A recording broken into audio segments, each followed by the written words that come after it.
Hey everyone, it is George Couros. Welcome back to another episode of the Innovator's Mindset podcast. I don't even know how to say the word podcast anymore. The Innovator's Mindset podcast. I'm very excited that you're here today, and I appreciate your time. And I want to share just a blog post that I'd written. I'm gonna actually read it to you, but I'm gonna kind of maybe do some of the behind the scenes and why it's important. You can actually see the entire blog post in the link down below. And I want to share this with you because I remember distinctly around this time last year, I was running a 10K race in my hometown of Orlando, Florida. And when I was running it, I was dealing with an injury a few weeks prior, and I was very determined to run the race.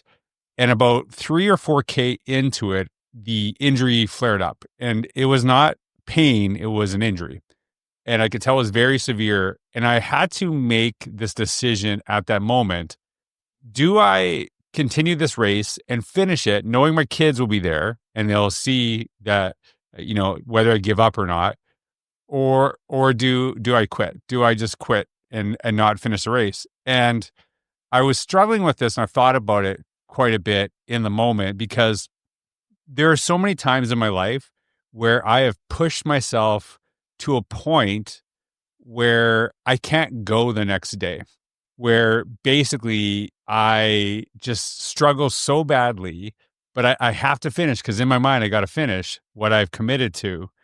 But there is a time that you can actually do that. And yes, you finish in that moment, but it can actually cause you long-term harm.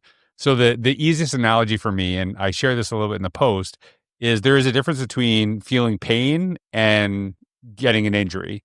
Feeling pain, you could probably work through. Getting an injury, you can make this worse. And so what you do today could actually make something happen, that you can't do it again in the future.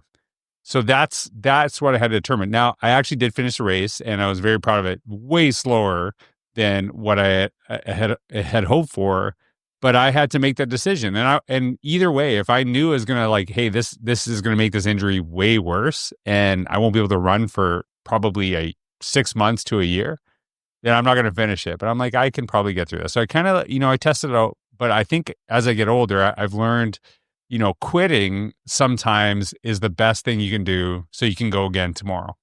And sometimes when you stick with things, that's when long-term you can't keep going. So there is a connection. But in the post, I didn't just share about that.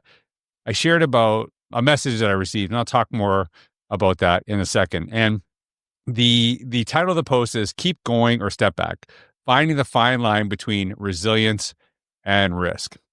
And so I wrote about this after a run, and this is what I share. It is late on a Sunday evening, and I'm having the worst day. Part of it is being tired, maybe a wee bit hangry, and just overwhelmed with life. But mostly it was because my morning started with a planned long run, and I had to cut it short due to the excessive heat and running out of fluid. The embarrassing phone call I have to make for my family to pick me up from the side of the road is something that they appreciate, knowing I'm safe. Over the last few years, I've learned that it's essential to always follow through on commitments unless doing so would harm your long-term interests.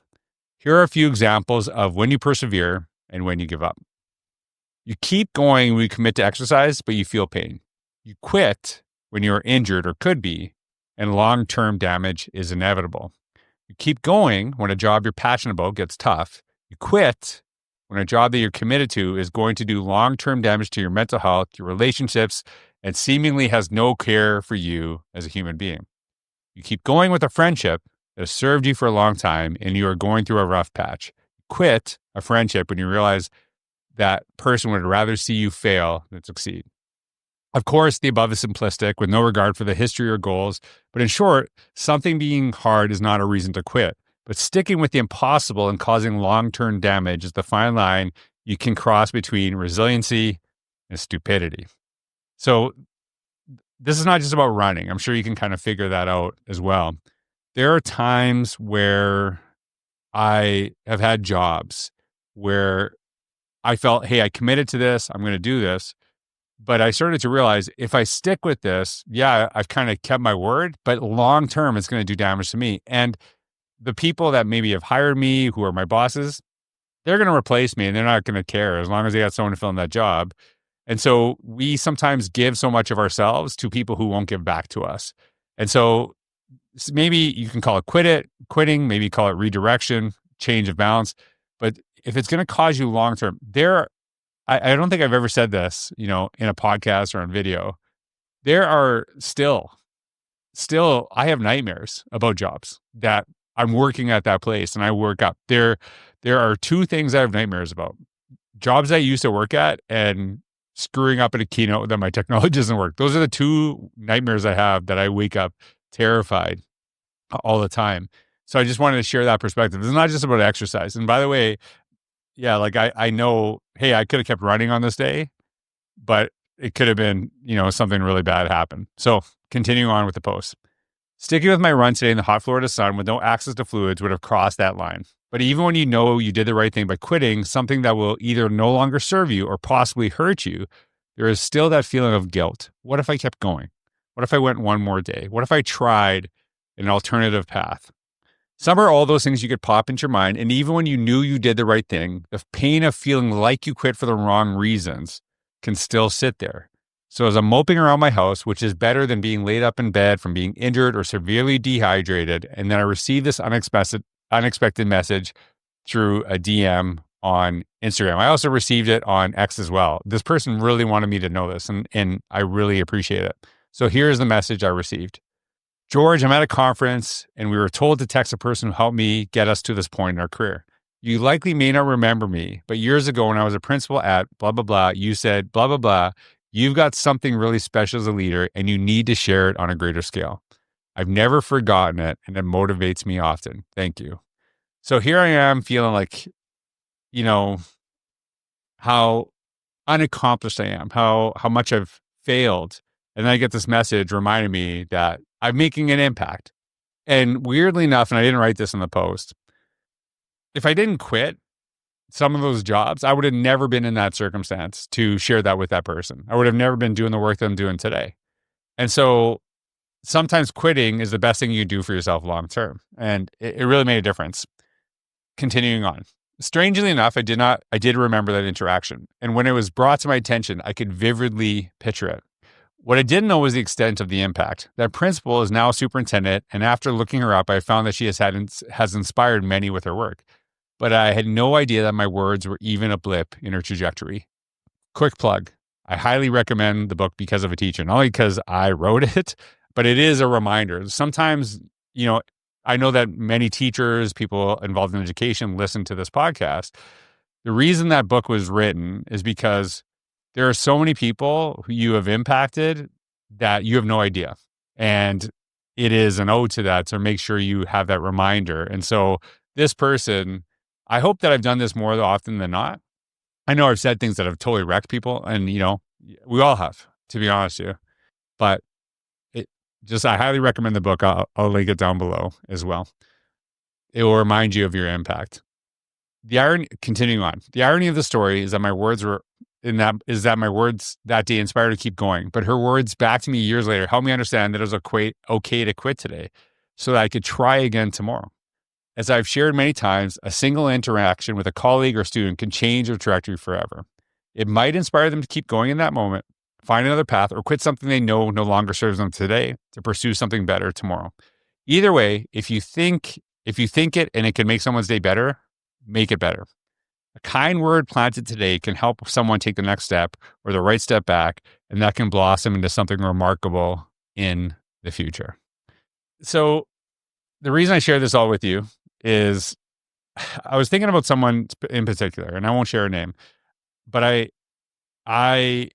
thought about her, and I didn't want to share this story with her name without permission, but I'll give you kind of like a vague response to it. I was speaking at a conference, and I remember pulling someone up and talking to her, and I said to her, in front of everybody, you are going to have such an impact on this world. I can tell your vibe right away. And what I didn't know is that she was feeling very dejected in her work, and she actually ended up quitting. She ended up quitting her job and going to a new place. And what's interesting is I've seen her flourish. And I've seen her after then, and she told me, she goes, without you, I would have never quit. I would have never quit. I didn't feel valued. I knew this wasn't a good place for me. And you gave me the courage to realize how much of an impact I have. So weirdly enough, sometimes that word of appreciation, that inspirational word kind of gives permission to someone to say, hey, you deserve better. What you're going through right now is not what you could have because you have so much potential.